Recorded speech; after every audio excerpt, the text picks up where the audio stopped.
Hey guys, today we're going to be talking about some tips for eating out. Yeah. We all eat out. We like to eat out. It's a social thing. We love eating food and enjoying company. But there's things that go wrong when you eat out. Typically, we eat our worst when we're eating out. Smells and happiness tend to lower our guard, and we make poor choices. So Aubree's going to help us out with 6 tips for eating out to help you make better choices and fall prey less often. Yeah, because it's kind of like we use the eating out as an excuse to lower inhibitions. We're like, we work so hard outside of this. Right. This is the day. Celebrate. Yeah, right? But then you have birthday dinners and work dinners and things like that. So at least when you go out, you can feel like, hey, I'm compromising and I'm trying to still enjoy my time with people. Right. So first thing that you can do is try to prep beforehand. Sometimes you're not able to do this, but if you can look online and look at the menu beforehand, at least you have an idea of where you're eating. If you have a gluten and dairy allergy and you're going to go to an Italian restaurant, chances are that you're maybe going to be able to eat one thing. So, Or one thing I always make a mistake of is I just don't know what something means, and I'm too foolish to be like, well, what does that word mean? And then it comes and it's like, that was bread. That was some fancy word for bread that was not crouton or something that I recognized. Right? Oh gosh. It's happened so many times. Yeah. Like, oh, I didn't realize that was a rice. Or that's a buttermilk sauce, like I didn't know that's what it was. Hollandaise, like, Yeah. oh, I learned that one. Okay. Yeah. So that's the thing. View the menu beforehand, see what you can do. Second, use the Google to find out those strange words. yes, the Google, which is good. And if honestly, I have friends who are very open to this. Why are you pointing at me? No, because I just said I have I'm friends. open. Oh, okay. Aw. Oh, okay. Who are very open to this. But if you feel like, hey, I literally can't have anything at this restaurant, see if they're able to compromise and go somewhere else, and then you can pick the decision after that.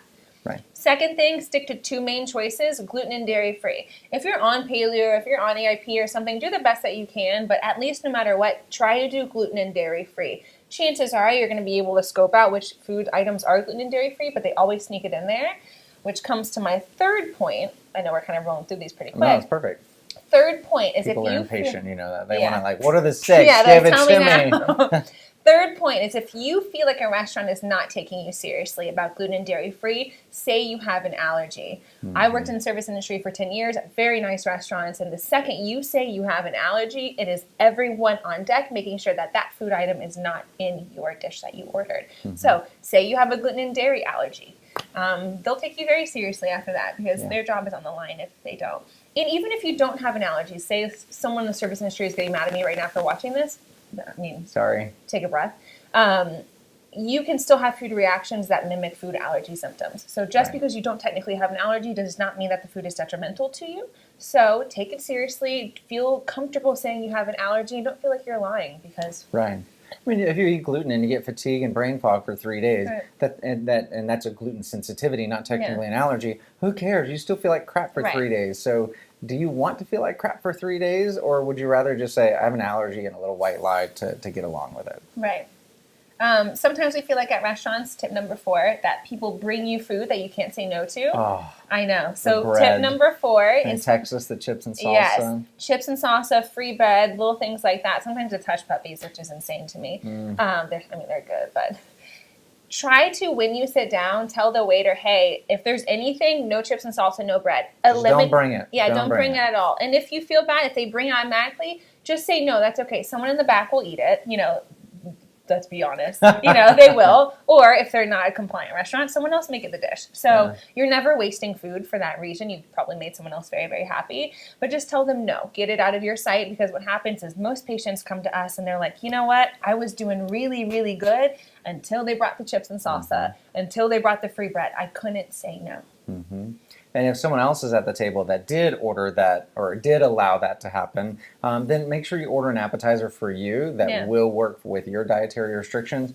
Because let's be honest, our willpower's only so good before we can be like, oh, I'll just have one chip. And I can't just have one chip. So order something that you can have to start appeasing that appetite, so you're not ravenously hungry by the time the food comes, and you don't feel the FOMO, the feeling of missing out, right? Right. And sometimes it's good. That's why you should look at the menu beforehand, if you can, even on your phone in the car on the way there, not driving, of course.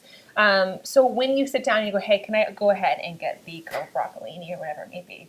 And just tell the server, like, bring it out for me ASAP for the appetizer. Tip number 5, avoid phrases like crunchy, breaded, fried, crispy, what else? Battered. All those tricky gluten words that I don't recognize. Like, oh, whoops. That's usually gluten. Yeah. So just avoid those word phrases. Best thing would be grilled or sauteed or like roasted if they have that on the menu. And then last but not least, it's really easy to kind of pick something that's compliant. I wouldn't go for the salads because more often than not, there's going to be dairy in the dressing, gluten in the dressing, which is wild, but it's usually there. Some sneaky ingredient, refined sugars, things like that. So what you want to do is actually look for like a grilled fish or meat because most of the time they'll have a veggie with it. Meat and vegetables. Keep it simple. Yeah. And that's at every type of restaurant, a Mexican restaurant. I mean, get fajitas without the tortillas and without the sour cream and cheese, and it's actually really incredible. A ton of meat and veggies. So just try to see that way. That's going to be more healthier, and there's usually more options for you on that end. Okay.